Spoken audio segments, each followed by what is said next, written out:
ഈശുമിശിഹായ്ക്ക് സ്തുതിയായിരിക്കട്ടെ കേട്ടോ. എൻ്റെ പ്രിയപ്പെട്ടവരെ, ദൈവം എല്ലാവരെയും സമൃദ്ധമായി അനുഗ്രഹിക്കട്ടെ. ദൈവം അനുഗ്രഹിക്കും. എൻ്റെ പ്രിയപ്പെട്ടവരെ, വിശുദ്ധ ഗ്രന്ഥത്തിൽ ചില ഭാഗങ്ങൾ വായിക്കുമ്പോൾ എൻ്റെ മനസ്സിൽ ചെറിയൊരു ചിരി വരും. എന്താണെന്നറിയോ? അത് ചില ഭാഗങ്ങളിലെ പ്രത്യേകിച്ച് ശിക്ഷകണത്തിൻ്റെ ചില അനുഭവങ്ങളാണ്. മാർക്കോസിൻ്റെ സുവിശേഷം 9-ാം അധ്യായം 14-ാം തിരുവചനത്തിൽ അവിടെ മാർക്കോസ് ലീഗ വളരെ മനോഹരമായ ഒരു സംഭവം വിവരിക്കുന്നുണ്ട്. അതിതാണ്: കർത്താവായ യേശു ക്രിസ്തു ജനക്കൂട്ടത്തോട് ദൈവരാജ്യത്തെക്കുറിച്ച് പ്രസംഗിച്ചു കൊണ്ടിരുന്ന സമയത്ത് അവിടെ വലിയൊരു ബഹളം കേൾക്കുകയാണ്. കർത്താവ് അവിടേക്ക് ചെല്ലുന്നു. കർത്താവ് ചോദിക്കുന്നു, എന്താ ഇവിടെ പ്രശ്നം? അപ്പോൾ പിശാച് ബാധിച്ച ഒരു മകൻ്റെ അപ്പൻ ഓടി വന്നിട്ട് കർത്താവിനോട് പറയാണ്, കർത്താവേ, എൻ്റെ മകൻ അവനൊരു പിശാച് ബാധിച്ചിരിക്കുക. അവൻ്റെ വായിൽ നിന്ന് നൊരയും പതയും വരികയാണ്. ഞാൻ എന്ത് ചെയ്തു എന്ന് ചോദിച്ചാൽ, ഞാൻ നേരെ അങ്ങയുടെ അടുക്കിലേക്ക് വരാൻ പറ്റാത്തത് കൊണ്ട് അങ്ങയുടെ ശിക്ഷകണത്തിൻ്റെ അടുത്തെത്തി. കാരണം ഞാൻ വിചാരിച്ചു മുല്ലപ്പോമ്പൊടി ഏറ്റുകിടക്കും, കല്ലിനുമുണ്ടാവും സൗരഭ്യം. കർത്താവിൻ്റെ കൂടെ നടക്കുന്നവരാണല്ലോ അവരൊക്കെ.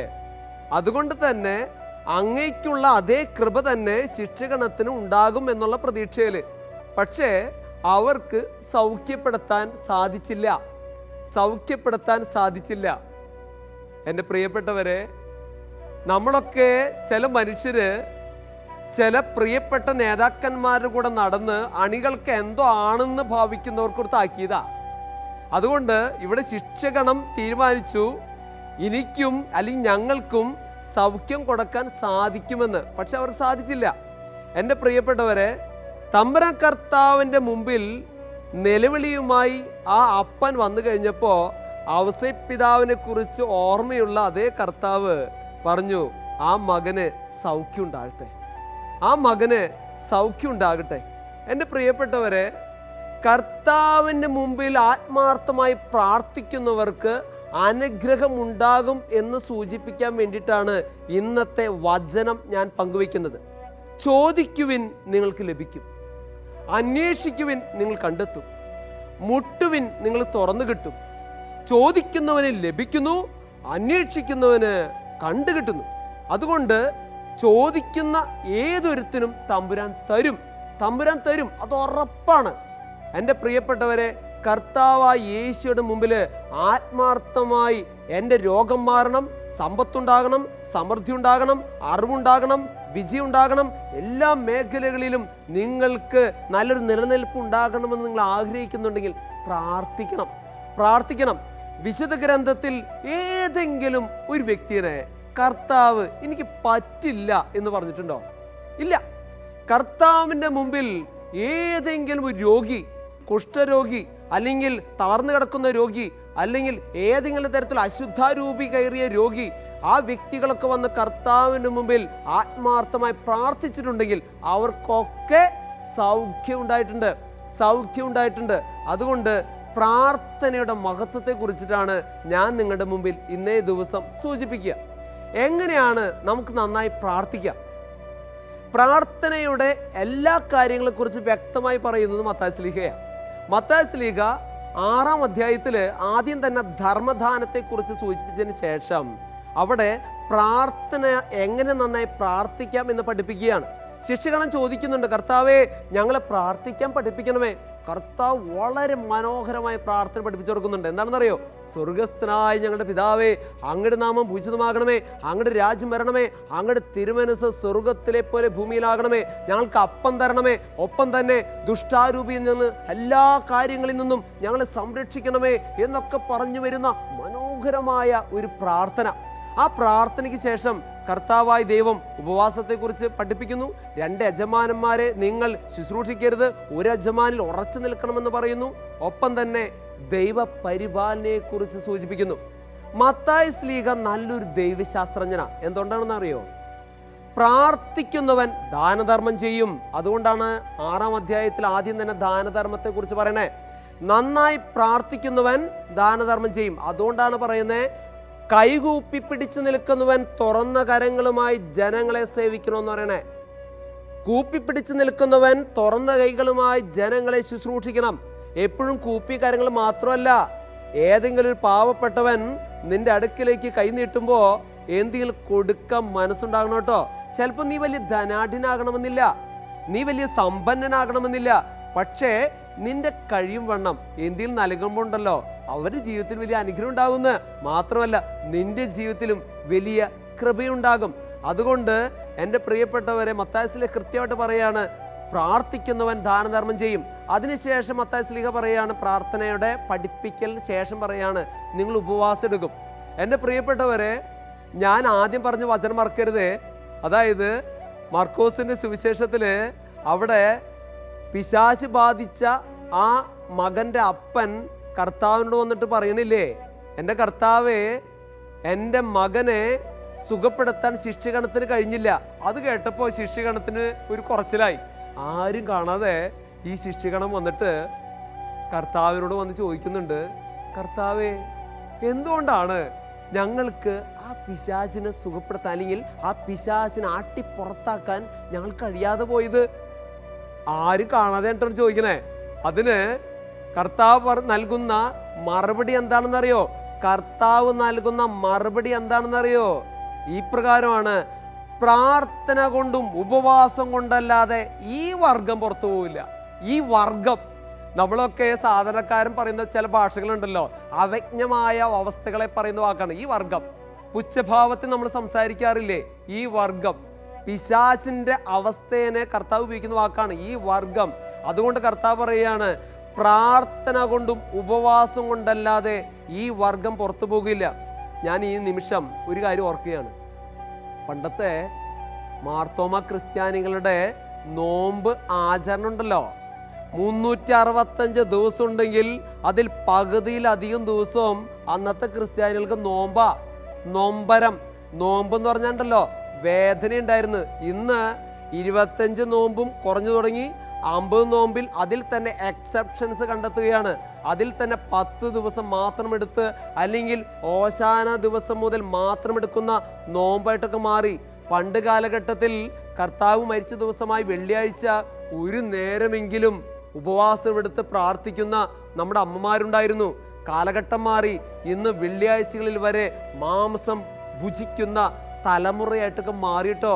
അതുകൊണ്ട് എൻ്റെ പ്രിയപ്പെട്ടവരെ, കർത്താവ് പറയുന്നുണ്ടല്ലോ, നിങ്ങളുടെ ജീവിതത്തിൽ സുരക്ഷിതത്വവും സമ്പത്തും അനുഗ്രഹമൊക്കെ ഉണ്ടാകണമെങ്കിൽ നിങ്ങളുടെ ജീവിതത്തിൽ ഒറ്റ കാര്യം ചെയ്യുക, പ്രാർത്ഥനയും ഉപവാസവും.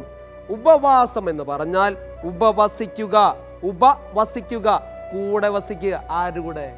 തമ്പുരാൻ കർത്താവിൻ്റെ കൂടെ.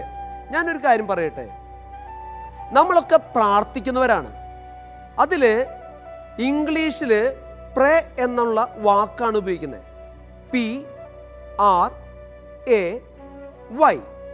4 ആൽഫബെറ്റ്സ് ചേർന്നിട്ടുള്ളതാണ് പ്രേ. സത്യത്തിൽ ആ വാക്ക് എങ്ങനെ നന്നായി പ്രാർത്ഥിക്കണമെന്ന് നമ്മൾ പഠിപ്പിക്കുന്നുണ്ട്. എന്താണെന്നറിയോ? പി എന്ന് പറഞ്ഞാൽ പ്രേസ് എന്ന് പറഞ്ഞാൽ സ്തുതിക്കുക. നമ്മളൊക്കെ പ്രാർത്ഥിക്കുമ്പോൾ ചെയ്യേണ്ട കാര്യം, ആദ്യം തന്നെ വന്നിട്ട് നമ്മുടെ ആവശ്യങ്ങൾ ഇങ്ങനെ ലോട്ടറി ടിക്കറ്റ് പോലെ പറഞ്ഞ് കിട്ടണം എന്നല്ല പറയണ്ടേ. നാളെ അങ്ങനെയല്ല നമ്മൾ പറയണ്ടേ. മറിച്ച് നമ്മൾ ആദ്യം തമ്പുരാൻ കർത്താവിനെ സ്തുതിക്കണം. നിങ്ങൾ കേട്ടു നോക്ക്, കർത്താവ് പഠിപ്പിച്ച പ്രാർത്ഥന നിങ്ങൾക്ക് ഓർമ്മയില്ലേ? ആദ്യം തന്നെ അപ്പം തരണേ എന്നല്ല പറയണേ.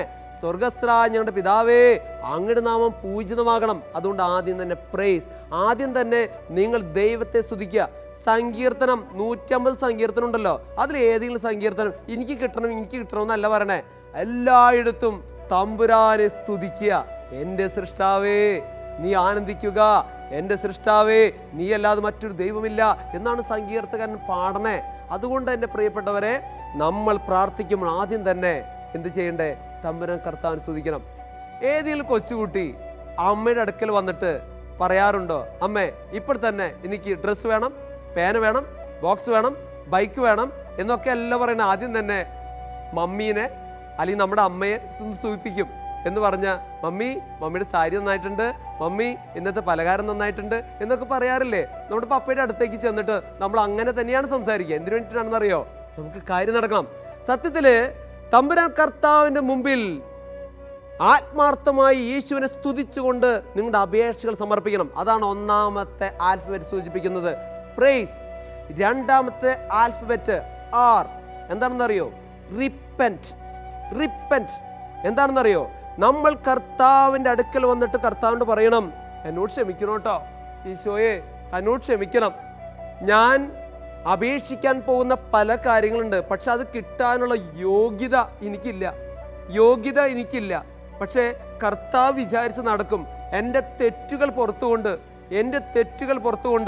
എൻ്റെ അയോഗ്യത മറന്നുകൊണ്ട്, എന്നോട് ക്ഷമിച്ചുകൊണ്ട് എനിക്ക് തരേണ്ട അനുഗ്രഹങ്ങൾ നീ തരണമേ എന്നുള്ളതാണ്. നിങ്ങൾ ബൈബിളിൽ യേശു ക്രിസ്തുവിൻ്റെ അടുക്കലേക്ക് ഒരുപാട് രോഗികളൊക്കെ വന്ന് പ്രാർത്ഥിക്കുന്ന ഒരു നിമിഷമുണ്ട്. കുഷ്ഠരോഗികളും അതുപോലെ തന്നെ കർത്താവിൻ്റെ അടുക്കലേക്ക് വന്ന് ഒരുപാട് വിശ്വാസി കർത്താവിൻ്റെ മുമ്പിൽ പ്രാർത്ഥിക്കുമ്പോൾ കർത്താവ് നൽകുന്ന ഒരു പ്രത്യേകതയുണ്ട്. എന്താണെന്നറിയോ? കർത്താവ് പറയുന്ന ഒരു വാചകം, നിന്റെ പാപങ്ങൾ മോചിക്കപ്പെട്ടിരിക്കുന്നു. ആദ്യം തന്നെ കർത്താവ് പറയുന്നില്ല നിനക്ക് സൗഖ്യം ഉണ്ടാകട്ടെ, നിനക്ക് അനുഗ്രഹം ഉണ്ടാകട്ടെ എന്നല്ല പറയണേ, നിന്റെ പാപങ്ങൾ മോചിക്കപ്പെട്ടിരിക്കുന്നു. പാപങ്ങൾ മോചിക്കപ്പെട്ടാൽ കൃപയുണ്ടാകും. ഈ കഴിഞ്ഞ നാളുകളിൽ 10ാം ക്ലാസ് പരീക്ഷ ഒരുങ്ങിക്കൊണ്ടിരുന്ന പെൺകുട്ടി എൻ്റെ അടുക്കൽ വന്നിട്ട് പറയുകയാണ്, അച്ഛാ എനിക്കൊന്ന് കുമ്പസാരിക്കണം. കാരണം ചോദിച്ച് പറഞ്ഞത്, ഒന്ന് കുമ്പസാരിച്ചാൽ ഉണ്ടല്ലോ നന്നായിട്ട് എനിക്ക് പരീക്ഷ എഴുതാൻ പറ്റും.